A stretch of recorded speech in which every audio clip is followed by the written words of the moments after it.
Hello and welcome back to Abhyudaya classes UP.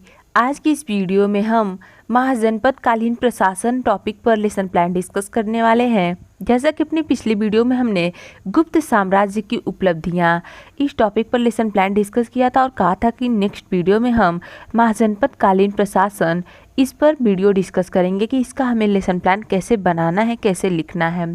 तो चलिए देखते हैं। आगे बढ़ने से पहले अगर आप चैनल पर नए होंगे और अभ्युदय क्लासेज यूपी को सब्सक्राइब नहीं किया होगा तो प्लीज़ एक बार से चैनल को सब्सक्राइब और वीडियो पसंद आएगी तो लाइक और शेयर भी ज़रूरी कर दीजिएगा। चलिए देखते हैं। ये हमारा पाठ्य योजना संख्या 15वें नंबर का है। ऑलरेडी हमने 14 पाठ्य योजनाओं पर चर्चा कर लिया है। हिस्ट्री और सिविक्स, आपको सिविक्स के अलावा अन्य और भी जो सब्जेक्ट हैं उसके भी लेसन प्लान आपको चैनल पर मिल जाएंगे। आप चाहें तो अगर आपको उसकी ज़रूरत होती है तो एक बार चैनल पर चेक कर सकते हैं और मैं लिंक भी दे दूंगी, आपको वहाँ से भी मिल जाएगा और प्लेलिस्ट भी तैयार है, आप चाहें तो वहाँ से भी देख सकते हैं।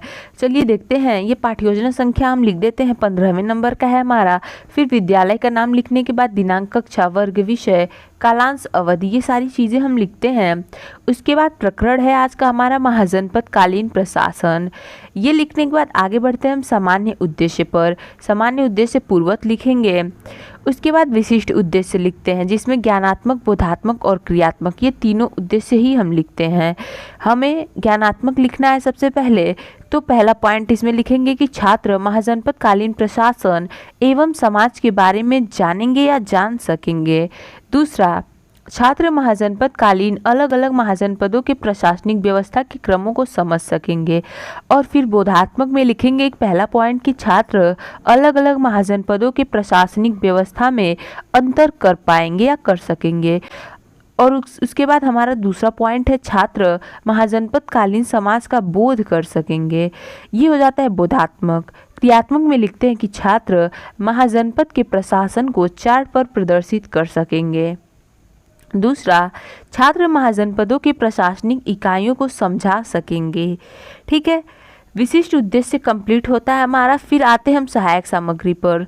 सहायक सामग्री लिखेंगे कि श्यामपट्ट पर महाजनपद कालीन प्रशासन एवं शहरों से संबंधित चार्ट या चार्ट पेपर पर प्रदर्शित ये सारी चीज़ें आप लिख देंगे।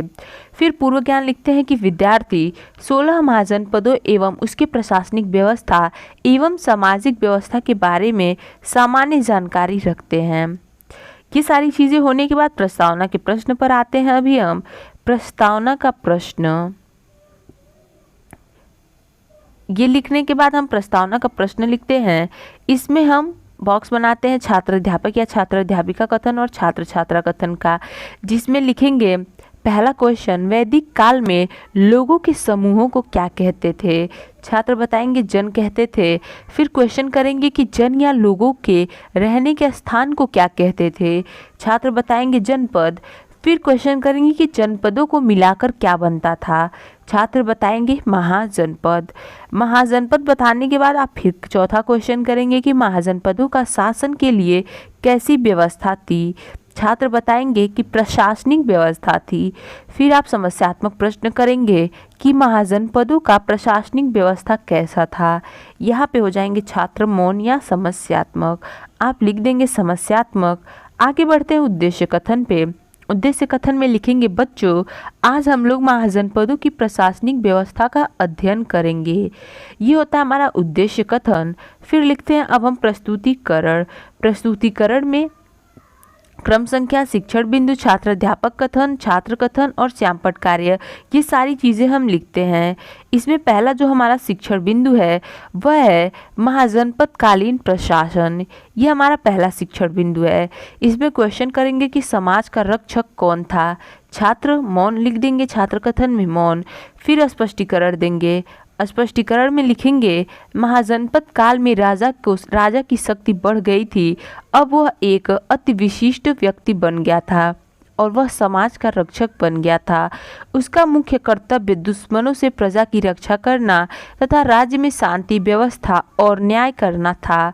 शासन के कार्य में मदद करने के लिए अनेक अधिकारी व कर्मचारी भी नियुक्त होते थे। राजाओं की प्रवृत्ति अपने राज्य को बढ़ाने में थी, इसलिए उन्हें बड़ी सेनाएं भी रखनी पड़ती थी।